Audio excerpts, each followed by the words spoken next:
Salut! Alors, aujourd'hui, je me retrouve sur la plage. Aujourd'hui, je me dirige direction Seignos. En effet, il y a quelques semaines, je vous ai parlé de ce projet Ecocide de la ligne de très haute tension qui traverse ici l'océan et les terres. Ce projet n'est pas uniquement écocide, mais représente également un danger pour la santé publique. L'association Stop THC 40 a organisé il y a quelques semaines une conférence autour du sujet comment justifier un écocide au nom de la transition énergétique. Comme invité, il y en avait entre autres Thomas Braille du groupe national de la surveillance des arbres et surtout Paul Watson de Sea Shepherd. Or, j'ai pu assister à cette conférence et j'aimerais vous en montrer aujourd'hui quelques images. C'est parti, voici quelques images de cette conférence.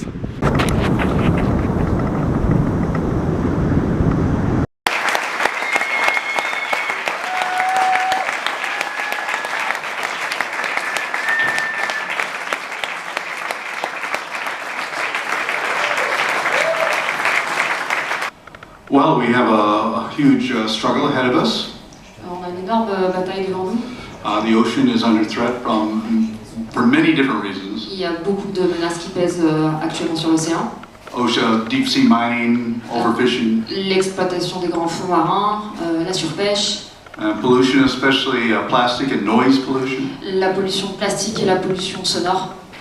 And this is happening all over the world. Et c'est en train d'arriver, enfin ça arrive partout dans le monde. And we have to understand that we have a very serious responsibility to protect diversity and interdependence in the sea. Il faut qu'on comprenne qu'on a une énorme responsabilité à protéger la biodiversité et l'interdépendance entre les espèces marines. Because if that collapses, then the sea's ability to support life collapses. Parce que si ça s'effondre, alors la capacité de l'océan à maintenir la vie sur Terre s'effondrera aussi. And as I've said for the last 50 years, when the ocean dies, we die with it. Et comme je le dis depuis 50 ans, si l'océan meurt, nous mourrons avec lui. En fait, c'est une continuité de notre entrée en matière sur la question globale des énergies renouvelables qui sont en train d'être poussées un peu n'importe comment au prétexte de lutter contre le réchauffement climatique, qui est un vrai problème, dérèglement climatique, mais vers cette tendance très très dangereuse qu'on voit, qui est de sacrifier le vivant au prétexte de lutter contre le dérèglement climatique. Green energy is really a bright green lie. L'énergie verte, c'est un grand mensonge vert. And this is now being used as an excuse. We have to destroy ecosystems in order to save the planet. Et c'est ce qu'on dit aujourd'hui, il faut qu'on détruise l'écosystème pour sauver la planète. You cannot justify the destruction of an ecosystem for any reason. Aucune raison ne peut justifier la destruction d'un écosystème. And the problem is that we have a social, political, economic system that's based on growth for the sake of growth. Et le problème, c'est qu'on a un système politique, économique et sociétal qui est basé sur la croissance pour la croissance. Dans une rivière et dans les océans, ce qui est le plus dynamique, ce sont les vagues. Il y a différents types de vagues. Il y a des vagues qui déferlent sur du corail, des vagues qui déferlent sur du sable, comme ici dans les Landes. Il y a des vagues qui déferlent sur des rochers, des embouchures de rivières, sur des pointes rocheuses. Il y a vraiment une grande diversité. Et en fait, ces vagues, elles hébergent la vie. Ce sont des écosystèmes où vivent beaucoup d'animaux. Il y a beaucoup d'animaux qui ont développé des techniques de chasse, des oiseaux, des mammifères marins, des poissons. Des orques par exemple, des requins aussi qui ont des techniques de chasse adaptées aux vagues. Et tout ça, il y a une vie autour des vagues. On sait que quand les vagues retournent le sable, ça fait sortir des petits nutriments qui attirent des poissons, qui attirent d'autres poissons, qui attirent des oiseaux. Et donc ça, quand on est surfeur, en fait, petit à petit, on l'observe et ça fait partie du surf. C'est pas juste un support de glisse, une vague, c'est un écosystème vivant.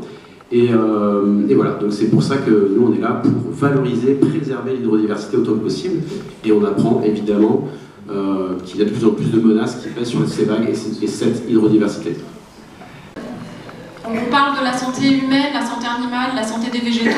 En réalité, vous le savez très bien, nous les humains, nous ne sommes que des animaux, donc en fait on devrait uniquement parler de la santé animale et de la santé végétale.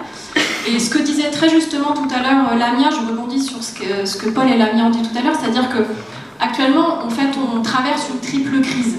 Un effondrement de la biodiversité, un dérèglement climatique et on subit une pollution majeure, notamment chimique et plastique. Et on a tendance à oublier que la biodiversité, non seulement est la victime de ces autres crises, mais surtout, c'est la solution à ces autres crises. Bon, pour faire simple, on peut pas parler d'océan sans parler de forêt, on peut pas parler de forêt sans parler d'océan, ça marche ensemble en fait. Quand vous avez des pertes massives de feuillage, que ça tombe au sol, qu'ensuite ça finit dans les cours d'eau, en fait, juste pour prendre l'exemple des feuilles, elles donnent du phosphore, de l'azote, et tout ça, ça part dans les océans, et ça nourrit le phytoplancton marin, les algues, et donc en fait, il y a vraiment tout est intrinsèquement lié, on ne peut pas dissocier les forêts des océans, ça c'est une certitude. Qu'aujourd'hui, si on s'y met tous, en fait, on peut arriver à faire bouger les choses. Et j'ai dit la même chose à l'UNESCO, et je vais vous passer aussi ce même message, je pense que c'est important.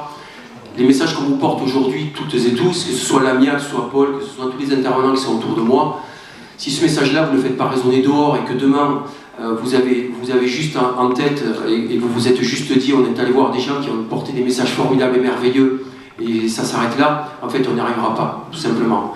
Donc là, vous êtes nombreux, portez ce message, s'il vous plaît, on en a besoin voilà, pour nos enfants. Deuxième chose, on parle aussi de ces ondes électromagnétiques.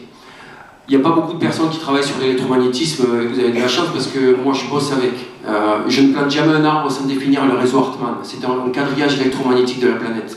Les arbres sont soumis aux ondes électromagnétiques. Une graine ne poussera pas si le quadrillage électromagnétique, d'accord, s'il est par exemple sur un nœud, on appelle ça des nœuds telluriques, s'il est sur un nœud tellurique, une graine ne poussera pas. Rendez-vous compte, 400 000 volts dans une forêt, avec un électromagnétisme tellement puissant. En fait, c'est pas compliqué. Quand ils sont avec des ondes électromagnétiques trop puissantes, soit ils poussent vite et ils se déforment. On appelle ça des arbres dextrogyres, d'accord. Ils montent très vite et ils s'épuisent. Sinon, on appelle ça des arbres lévogyres. Ils poussent, donc ils montent vers la droite et ils s'épuisent. Ils poussent vers la gauche, ils sont tout rachitiques. Ou sinon, vous avez des arbres tout tordus, tout déformés. En fait, c'est simple, j'ai ce qu'on appelle une antenne léchère, je vous invite à voir ce que c'est, ça a été mis au point par les chercheurs, et on se met sur tel ou tel quadrillage, ça permet aussi de rechercher l'eau. C'est pareil, la recherche de l'eau, c'est soumis à des ondes électromagnétiques, et c'est pas de la sorcellerie, c'est l'eau en frottant contre les rochers, elle dégage des ondes électromagnétiques qui montent à la surface, et c'est pour ça qu'on est capable, nous, en tant que récepteurs humains, ça nous traverse, et ça fait bouger soit des bâtons de noisetiers avec lesquels faisaient au grand-père, soit ces fameuses antennes léchères. Mais en tout cas, ce qui est sûr, c'est que ces arbres, s'ils sont soumis à trop d'ondes électromagnétiques, ben en fait, les forêts, elles vont pas être bien, tout simplement. Donc vraiment, je vous invite à vous rapprocher et à prendre conscience de ça, quoi, de cet électromagnétisme qui est pas très bon pour nous.